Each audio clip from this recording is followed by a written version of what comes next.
बिस्मिल्लाहिर्रहमानिर्रहीम। अस्सलाम वालेकुम। जी स्टूडेंट्स, आज हमारा टॉपिक है electropositive character. Metals have the tendency to lose their valence electrons. जब हमने मेटल्स की डेफिनेशन पढ़ी लास्ट लेक्चर में, तो हमने पढ़ा था कि metals are the elements which have tendency to lose electron and they make cation easily and are known as electropositive in nature. तो यही चीज़ यहाँ पे हम देखेंगे कि electropositive character, metals have the tendency to lose their valence electron. This property of metal is termed as electropositivity और metallic character. तो it means ability to lose electrons by metals is known as metallic character or electropositivity. The more easily a metal loses electron, the more electropositive it is. तो इसका मतलब ये हुआ कि metals electrons को loose करती हैं और इसी प्रॉपर्टी को उनका मेटेलिक कैरेक्टर या इलेक्ट्रोपॉजिटिविटी कहते हैं। जो मेटल जितना इजीली इलेक्ट्रॉन को लूज़ करेगी, हम कहेंगे उतनी ज़्यादा इलेक्ट्रोपॉजिटिव इन नेचर है। इलेक्ट्रोपॉजिटिव मैंने आपको बताया था, क्योंकि मेटल्स जब इलेक्ट्रॉन लूज़ करती हैं तो इनके ऊपर पॉजिटिव चार्ज आ जाता है, जिसकी वजह से हम इनको इलेक्ट्रोपॉजिटिव कहते हैं। फॉर एग्जांपल सोडियम की एग्जांपल ली उसमें आप ऑलरेडी पढ़ चुके हैं। सोडियम जब एक इलेक्ट्रॉन लूज़ करता है तो इसके ऊपर पॉजिटिव चार्ज आ जाता है। तो it means this is electropositive in nature and it is a metal. Second हमारे पास है ट्रेंड्स ऑफ इलेक्ट्रोपॉजिटिविटी। ट्रेंड क्या है?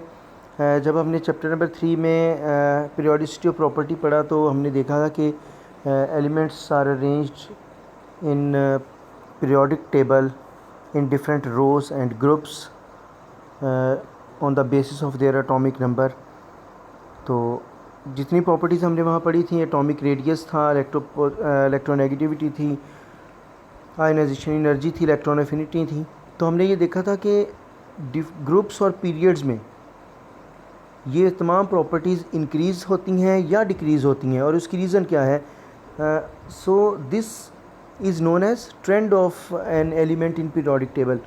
के किस पीरियोडिक टेबल की रोज़ में, ग्रुप्स में जो प्रॉपर्टीज़ चेंज होती हैं ग्रेजुअली, उसे हम ट्रेंड बोलते हैं। तो हम यहाँ ट्रेंड ऑफ इलेक्ट्रोपॉजिटिविटी हम यही देखेंगे कि ग्रुप्स और पीरियड्स में इलेक्ट्रोपॉजिटिविटी इंक्रीज़ कहाँ होती है और डिक्रीज़ कहाँ होती है।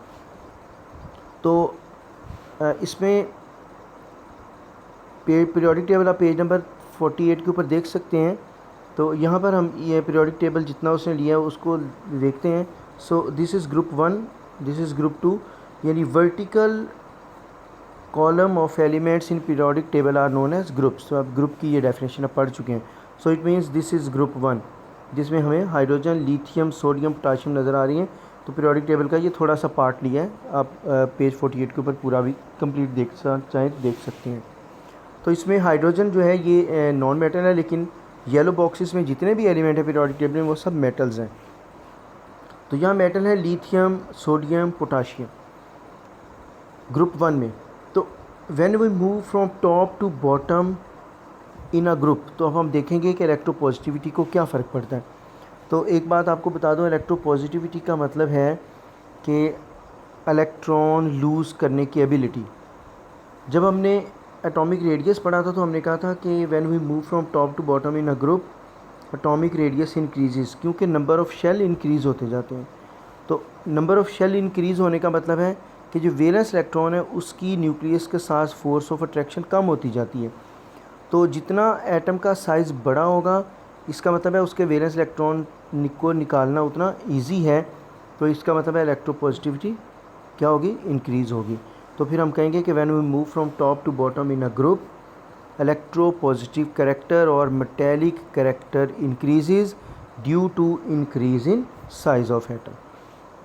क्योंकि जब एटम का साइज़ बड़ा हो जाएगा तो वैलेंस इलेक्ट्रॉन पर न्यूक्लियस की फोर्स ऑफ अट्रैक्शन कम होगी, जिसकी वजह से इलेक्ट्रॉन को रिमूव करना इजी है। तो ये ज़्यादा इलेक्ट्रोपॉजिटिविटी। तो ये group when we move from right to left, from left to right in a period, क्योंकि horizontal rows of elements in periodic table are known as periods. तो when we move from left to right in period, तो आपको पता है कि क्या होता है एटम का साइज़ डिक्रीज़ होता है।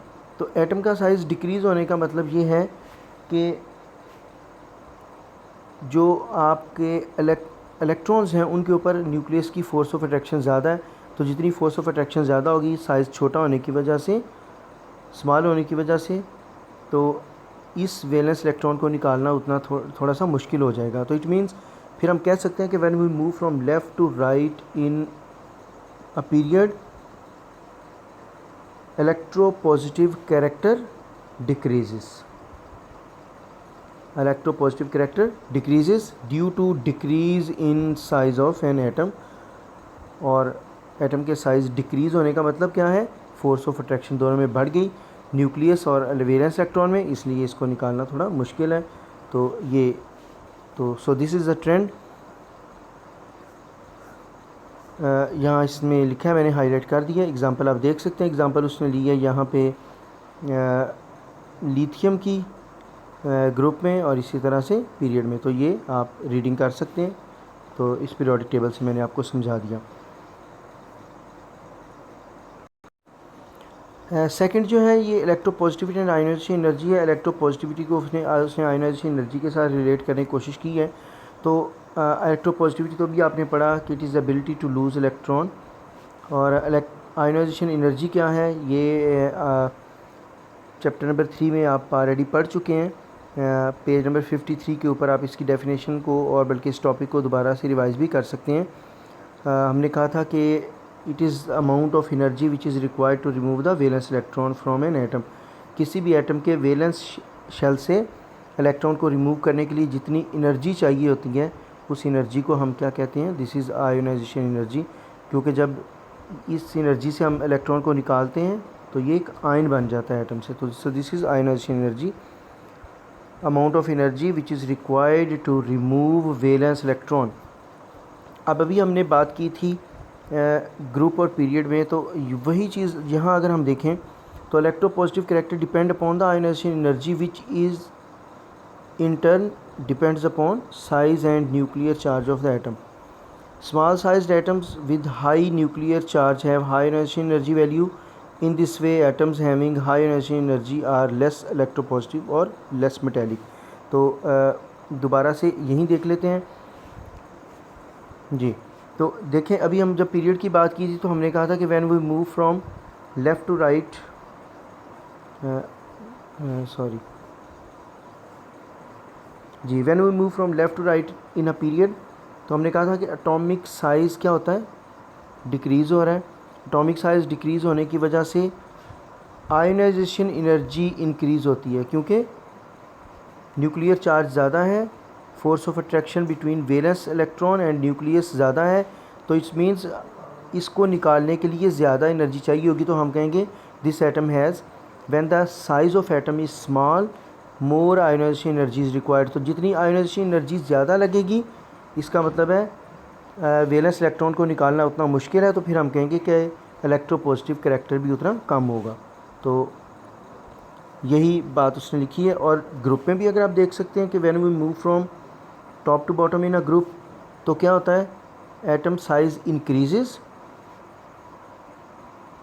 तो due to increase in atomic size nuclear charge decreases. Nuclear charge जब डिक्रीज़ होता है तो it is easy to remove electron from the valence shell. तो it means less ionization energy is required. So यहाँ पर फिर हम कहेंगे कि when we move from top to bottom in a group, ionization energy value decreases due to increase in atomic size and less nuclear charge. Therefore electropositive character increases. तो जब atom का size increase करेगा, if nuclear charge कम होगा, तो it is easy to remove electron. So ionization energy भी कम होगी। आयोनाइजेशन एनर्जी कम होने का मतलब है इलेक्ट्रोपॉजिटिव कैरेक्टर इंक्रीज़ होगा when we move from top to bottom. तो ये उसने आयोनाइजेशन एनर्जी के साथ इसको कंपेयर किया था। इसी तरह आप देखें, ये एक पॉइंट है यहाँ पे, ये इसको हाईलाइट नहीं किया गया बट ये आपने करना है, क्योंकि इसमें उसने अल्कली मैटर और अल्कलाइन अर्थ मेटल्स के बारे में आपको बताया है। तो पीरियोडिक टेबल में जो ये फर्स्ट पीरियड में मेटल्स हैं 3, लिथियम, सोडियम, पोटाशियम और इसके नीचे ये सारी अल्कली मेटल्स हैं, इनके वैलेंस शेल में एक इलेक्ट्रॉन है। और ये जो नेक्स्ट ग्रुप नंबर 2 में है beryllium, magnesium, these are alkaline earth metals, ये भी मेटल्स हैं बट ये अल्कलाइन अर्थ मेटल, इनके वैलेंस शेल में कितने इलेक्ट्रॉन है? 2 इलेक्ट्रॉन है। तो अब हम नेक्स्ट जब बात करते हैं alkali metals, alkaline earth metals की, तो जब ऐसा एटम जिसके वैलेंस शेल में एक इलेक्ट्रॉन है, फॉर एग्ज़ाम्पल ये एग्ज़ाम्पल लेते हैं जी, ये सोडियम एटम है, तो सोडियम एटम के वैलेंस शेल में एक इलेक्ट्रॉन है, ठीक है जी, एम शेल में। सो वैलेंस शेल में एक इलेक्ट्रॉन है, तो इस इलेक्ट्रॉन को जब हम रिमूव करेंगे तो 496 किलो जूल पर मोल आयोनाइजेशन एनर्जी लगेगी, क्योंकि इसके वैलेंस शेल में एक इलेक्ट्रॉन है और इसका एटॉमिक साइज़ 186 पिकोमीटर है। ये है ग्रुप 1 से। अब ग्रुप 2 में मैग्नीशियम है, तो मैग्नीशियम में देखिए इसके इलेक्ट्रॉनिक कॉन्फ़िगरेशन क्या है, ये 3s2 है, यानी इसके वैलेंस शेल में 2 इलेक्ट्रॉन है। एटॉमिक साइज़ इसका 160 है, तो इसकी आयोनाइजेशन एनर्जी 738 किलो जूल पर मोल है।